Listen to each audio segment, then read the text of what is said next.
It's the October show with Barb from Healthy, Well, and Wise. Barb, are you enjoying the fall? I love the fall. Me It's too. honestly, I'd have to say it's my favorite season.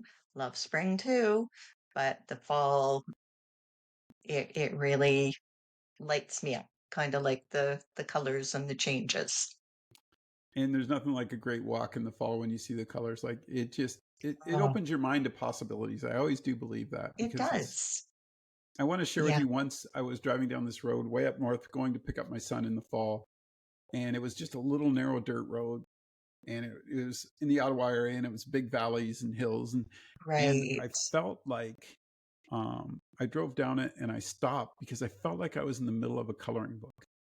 The colors were Oh, just wow. magical. Like it Yeah. overtook you. You know what I mean?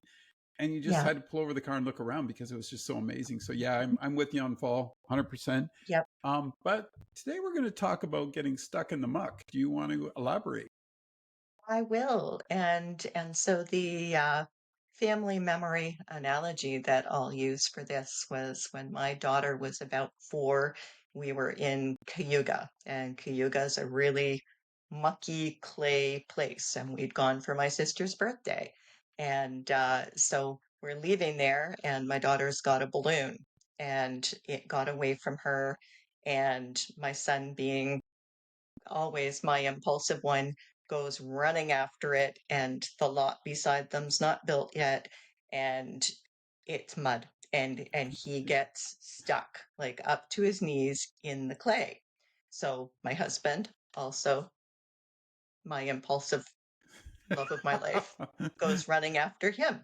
And so I've got son stuck here, got a little further because he's lighter, husband stuck behind him. I start to go to give them a branch to help, and my daughter runs back. My whole family's stuck in the mud. It's just, she's bawling. It was just this huge kerfuffle.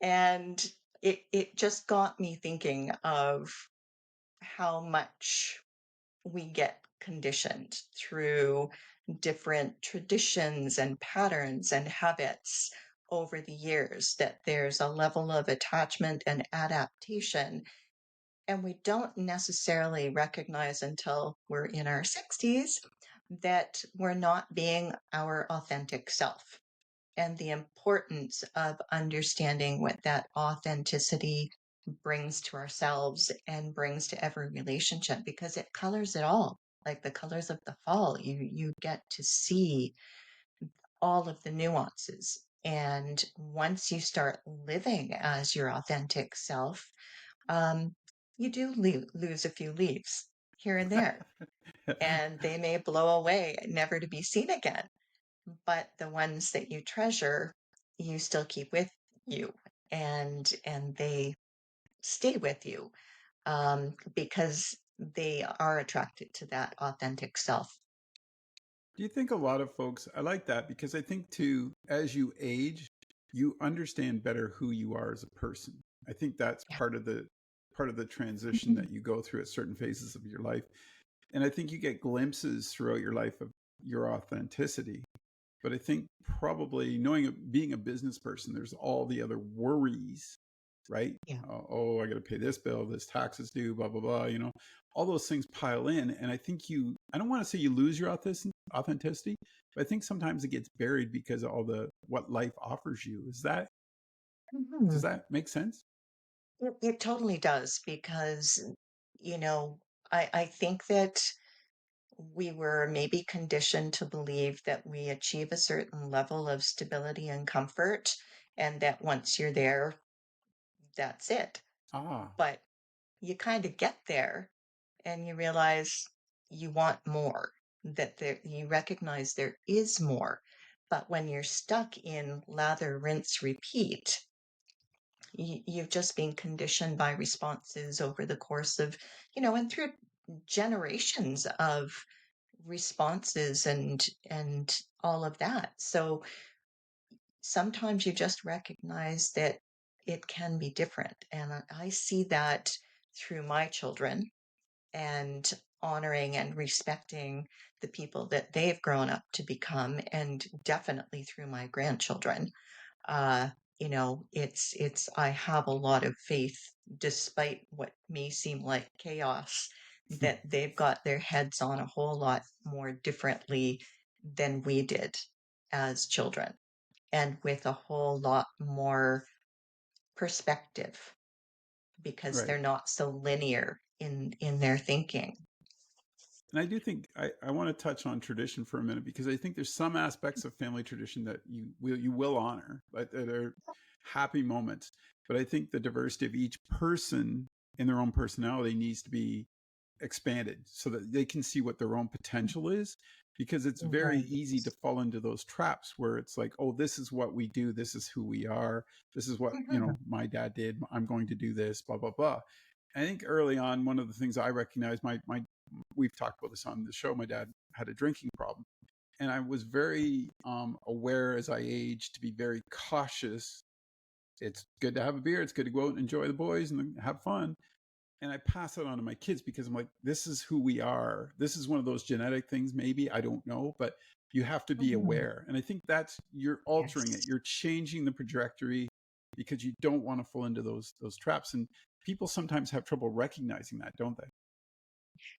They do. There are definitely miasms where there weren't healthy conversations around things, and people have, and I know I'm like that too, right? It's a very conditioned response when somebody's had a certain amount of drinks, and my radar just goes up and my fight or flight response is, and it's just, but I recognize it now. And so when Yep. you recognize why the feelings are coming up, you can have compassion for yourself, you can have an understanding of the situation, and that can change the way that you're responding to the situation. But yes, there are traditions that way. There are these miasms within our families that may make us more susceptible, not necessarily because it's an actual genetic component, because we don't know any different to Right. do something different. And it can be as simple as, like, if you were to think of somebody that says to you, Dave, your hair looks fantastic like that today. And how does that make you feel? It's like, Yeah. you have, it's like, are they fishing for something, or is this there's these different things that Yeah, there's that different are gonna, theories there. but It, if but it's somebody that matters to you, then you might do the same thing with your hair again, or you might wear that same color of shirt again around that person because it sparks some sort of a connection. But then there's the people that have some sort of dominance or authority over us, where the conditioned response is very different. You might start to do those things just to stay out of trouble, or because you feel like what you're doing is pleasing them. And when we get into that people pleasing, but it isn't what we actually want to do, then we've sold ourselves short on that authenticity. But as little kids, we don't know. We don't have that autonomy over ourselves or that safety to make those observations or changes. So yeah, there's nothing wrong with the family tradition where it's like everybody loves your donuts that you make. And right. so that's what you take if you have that family gathering. But those things are, it's nice that people appreciate them, but it's what happens if you don't do that? What's the response? What if you made something completely different?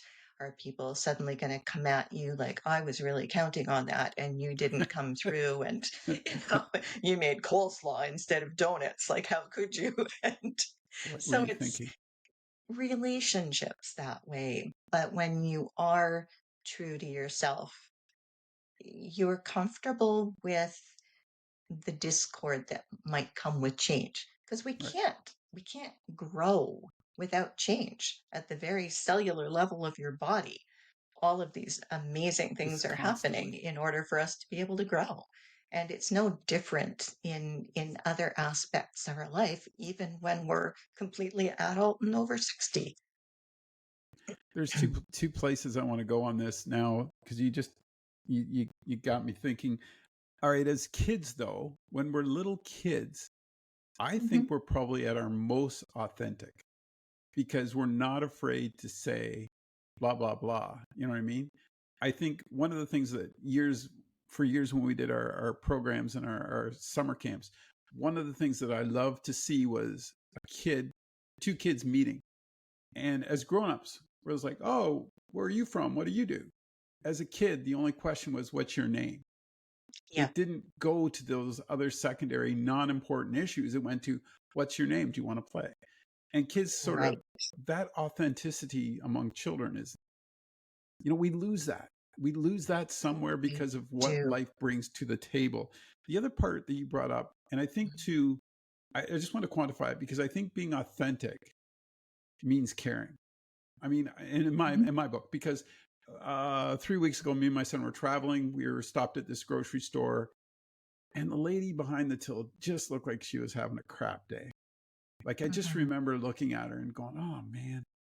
And my son was off shopping, and he was getting his stuff, and I got my stuff, and I went through and I paid, and I'm like, I really appreciate it. Thank you for helping me. Like, I wanted to be authentic because I wanted her to see that I understood maybe her day wasn't the best. You know what I mean? And Yeah. the funny part was, I got in the van, and when Larry would come out, and he said, "Did you see the lady at the till? She looked like she was having a really bad day." And I'm like, "Yeah." And he goes, "I just said to her, it's a beautiful day out there, isn't it?" Like, I wanted her to, and I was like, "Oh, so the apple doesn't fall far from the tree on that." He was being authentic with Mhm. her too, because you pick up, Right. and I know you do this a lot too. You pick up that vibe from somebody, and you want them to have a better day. That's not Mhm. me being unauthentic. That's me caring. Right. Right. And there's that innate kindness and that Right. openness and receptivity. It's a lot different than being overly nice to people. People that are overly nice are very afraid of the consequences for whatever reason. Oh, I gotcha. Okay. Yep. Okay.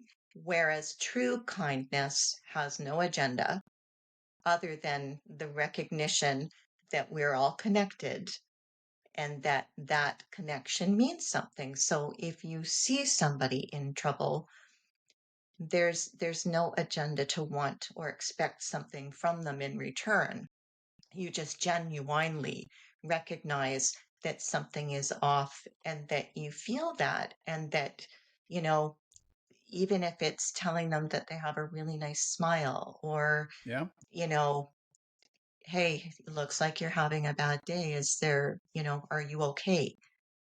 People need to connect with one another, not to the point where you're in somebody's pocket, right? But you need to care enough, because ultimately that's what it is all about. I mean, we didn't talk about this earlier, but had an experience last night is the CSA program that I'm part of with at Meadowland Farms with Sarah. And she reached out to say that one of the people that had come to pick up their vegetables, it's an older couple that live local to me, and she was very concerned about something she'd seen with his physical well-being, and he takes care of his wife who has dementia. And she didn't know what else to do. He's a very proud and very independent person. Um, so she reached out to me and she's like, "Hey, does it look like they made it home okay? This is what you know." So I said, "Well, what is it that you witnessed? Because Right. I do not want to intrude, but if you're concerned and I know the caliber of person you are, then this is something I need to follow up on." And so it ended up, I went to their door, and I was there probably for a good hour, um, and satisfied, helped them out with a few things, but ultimately just cared enough to make sure that they were indeed okay. And was it convenient? That didn't matter. Did I have a different plan for my evening? perhaps, but it it just mattered It was to authentic. follow up with that. Yeah. And eh, my authentic person would have been very, very upset, and I wouldn't have slept worrying about them had I not taken some action. And not everybody has to go to those levels, right?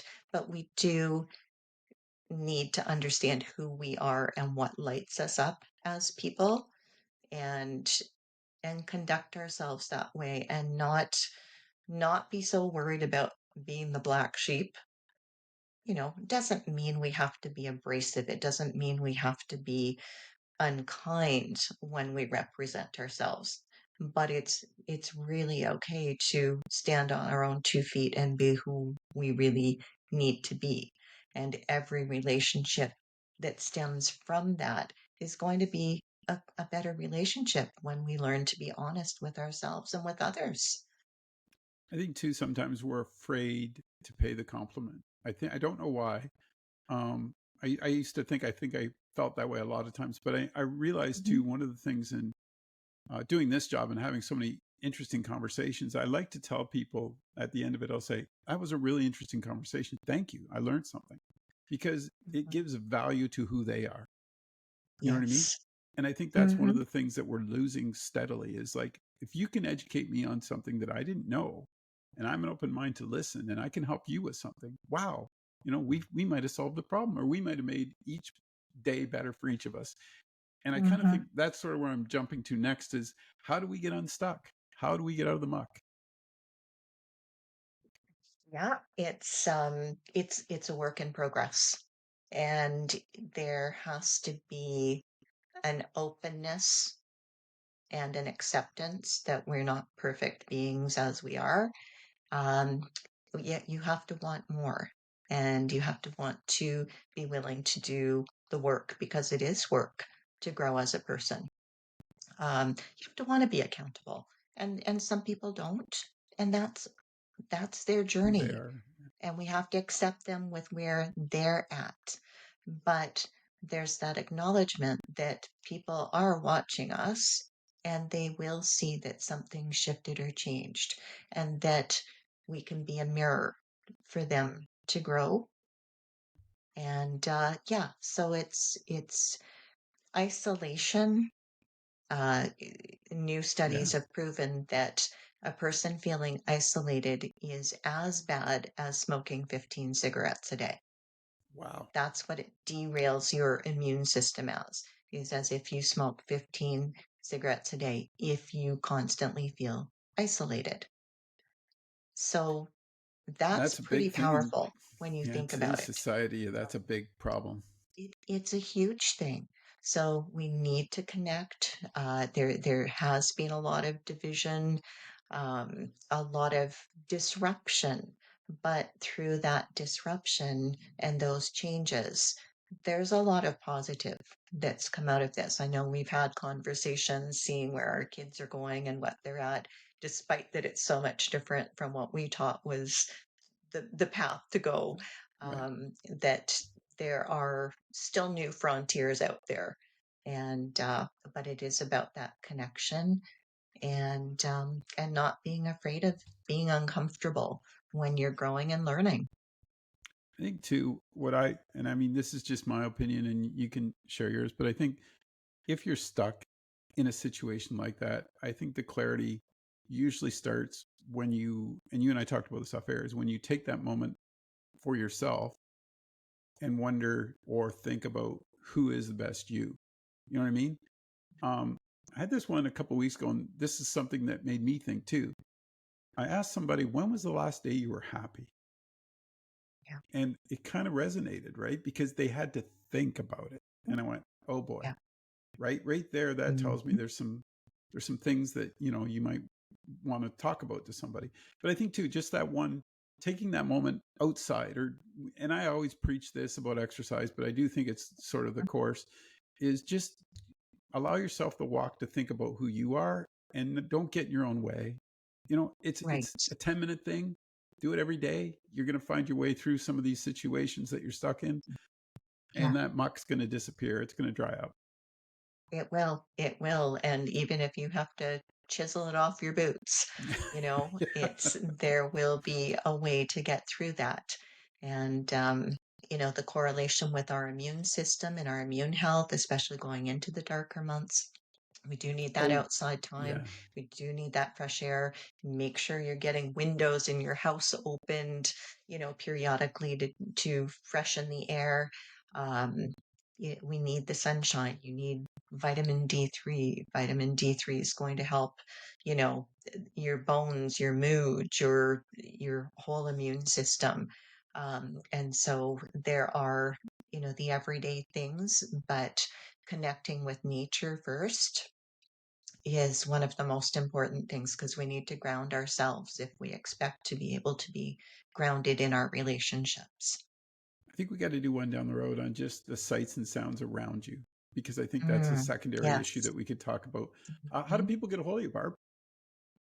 So you can reach me by email, barb at healthywellandwise.ca, text or call 519-410-3544.